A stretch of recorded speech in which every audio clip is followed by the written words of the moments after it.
As I approached the crime scene, I could sense the gravity of the situation. Patty Hearst, the young heiress, had been snatched from her apartment by the Symbionese Liberation Army, SLA. Witnesses described the chilling moment. SLA members barging into her home, tying her up and hauling her into a car. The audacity of the kidnapping shook the nation, and from the moment I heard about it, I knew this was no ordinary case. The SLA wasted no time. Soon after the kidnapping, they issued their demands, $70 million in food donations to the poor. But this was no simple ransom. They wanted to upend the entire social order. The message was clear: meet their demands or Patty would suffer. My job now was to figure out whether this was just about money or if there was a deeper game at play. Weeks into the investigation, a shocking twist occurred. A video was released showing Patty calling herself Tanya, holding a rifle, and pledging her allegiance to the SLA. The transformation from a kidnapped victim to a revolutionary stunned everyone. My investigation took a darker turn. Was she brainwashed, or had she willingly embraced the cause? Then came the footage of the bank robbery. There she was, Patty Hearst, standing alongside SLA members, armed and seemingly complicit. This was no hostage situation. She was a full participant. The weight of the case grew heavier as I sifted through the evidence. How did a privileged young woman end up robbing banks? As the story unfolded, the media frenzy intensified. Headlines labeled her everything from a victim to a terrorist. Public opinion swung wildly, but I stayed focused. The truth wasn't going to be found in the papers. It was buried somewhere within the SLA's twisted ideology in Patty's own psyche. By May, Patty was no longer just in the background. She had participated in another armed robbery, this time targeting a grocery store. My investigation confirmed that she wasn't just along for the ride. She was becoming more deeply entrenched in SLA's criminal activities. The question remained, why? With Patty now fully involved in criminal activities, the FBI escalated their efforts to track her down. Nationwide manhunts were launched, and I was pulled deeper into the search. Leads were scarce, but I knew time was running out for Patty. The deeper she sank into SLA's operations, the harder it would be to pull her out.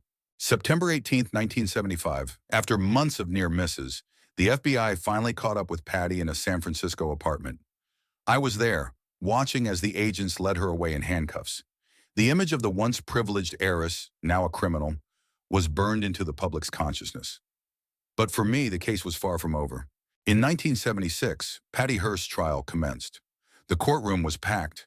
Media lined up outside, and both sides were preparing for a battle. Her defense claimed she was brainwashed, a victim of coercion, while the prosecution painted her as a willing participant.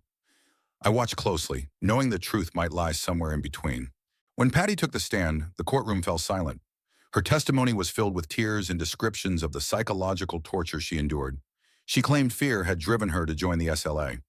But as I listened, I couldn't shake the feeling that there was more to her story.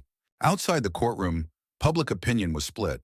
Some saw her as a brainwashed victim, while others believed she had become a true believer in the SLA's cause. I had my own suspicions, but I couldn't ignore the fact that the truth was slipping further away as each day passed.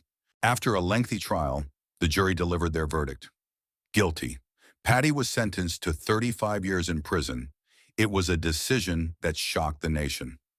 As I watched her being led away, I wondered if justice had truly been served, or if there were pieces of the puzzle still missing.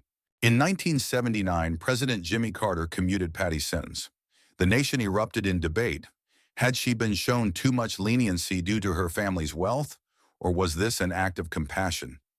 I remained on the sidelines, watching as the line between victim and criminal blurred even further. Years later, in 2001, another shockwave hit. President Bill Clinton granted Patty a full pardon. The controversy reignited, and once again, I found myself wondering how far influence and power had played a role in this case's resolution. Patty Hearst's release from prison, following the controversial pardon by President Bill Clinton, did little to settle the debate that had raged for years. Instead, it deepened the divide between those who viewed her as a brainwashed victim and those who saw her as a willing criminal who had exploited her family's wealth and influence to evade justice. Public perception of Patty Hearst had become as complex and fragmented as the case itself. For one segment of society, Her involvement in the SLA's activities, particularly the armed robberies, was unforgivable. These critics pointed to the fact that, regardless of any psychological manipulation, Patty had actively participated in violent crimes. The footage of her wielding a rifle during the bank robbery remained a haunting image that many could not erase from their minds. To them, her pardon symbolized the power of wealth and privilege bending the justice system, something unattainable for ordinary citizens. On the other hand, there was a growing sentiment that Patty had endured significant psychological trauma during her captivity. Supporters emphasized the reports of coercion, Stockholm Syndrome, and brainwashing as explanations for her actions. They believed that her conversion from victim to criminal was the result of prolonged manipulation by the SLA, which had broken her will and warped her sense of reality. These sympathizers argued that her eventual release was not only justified, but also a recognition of the extreme mental duress she had suffered. The media continued to play a pivotal role in shaping these divergent views.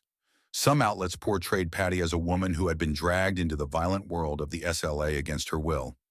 Others leaned into the narrative that she had become a revolutionary, embracing the group's radical ideologies of her own volition. This constant back and forth in the media fueled a societal divide that lingered for years after her release. For me, as an investigator who had followed every twist and turn of this case, it was clear that public opinion wasn't just split, it was deeply entrenched, with both sides clinging to their interpretations of who Patty Hearst really was. Was she a victim or was she a criminal? Could she be both? After her release from prison, Patty Hearst tried to rebuild her life, but escaping the shadow of her past proved impossible. Although she had been granted freedom, her reputation remained indelibly tied to her time with the SLA. Despite her efforts to live quietly, the world was always watching. Patty's post-prison years saw her attempt to reintegrate into society. She married Bernard Shaw, a police officer who had been part of her security detail during her trial. They had 2 daughters and tried to build a life away from the media spotlight. Yet her fame, or rather infamy, ensured that she would never truly fade from public view. The media, ever hungry for updates on her life, followed her every move. Articles were published about her roles in charitable organizations, her attempts at normalcy, and her advocacy work for victims of domestic violence. But despite these positive steps, there was always a lurking curiosity about her connection to the SLA. Could someone who had once been involved in such violent acts truly change? In an attempt to shift the narrative, Patty began making public appearances. She even embraced a surprising role in Hollywood, working with famed director John Waters on several films, including Crybaby and Serial Mom. These quirky appearances helped reshape her image somewhat, portraying her as a more multifaceted person, one who had moved on from her past and found humor and resilience in life after prison. But even with these forays into pop culture, the specter of the SLA hung over her, never allowing her to completely distance herself from her history. As an investigator, I knew that while Patty might have moved on, the question of her true motivations during the SLA years was still an open wound for many. Could someone involved in such acts really be rehabilitated? Or was she simply benefiting from a system that forgave the rich and powerful more easily? As the years passed, it became increasingly clear that Patty Hearst's time with the Symbionese Liberation Army had left deep psychological scars. The concept of Stockholm Syndrome, where hostages develop a bond with their captors, was often used to explain her actions. Experts argued that Patty had been broken down systematically by the SLA, forced into adopting their ideology through fear, isolation, and manipulation. They pointed to her new identity as Tanya and her participation in armed robberies as signs of coercion. But even as this narrative gained traction, doubts remained. Was it possible that Patty, despite the pressure and trauma, had willingly embraced the SLA's radical cause?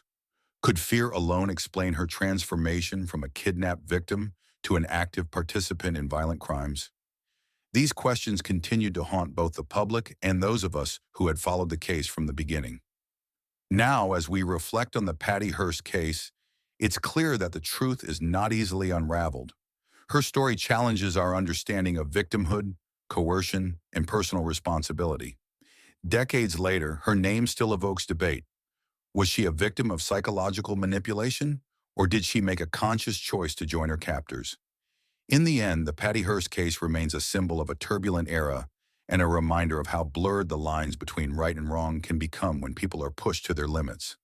The mystery surrounding her true motivations continues to captivate, leaving us to wonder if we will ever truly know the answer. And with that, we close the case, at least for now. The echoes of Patty Hearst's actions will resonate for years to come, and her story serves as a powerful reminder. In the world of crime, the truth is never as simple as it seems.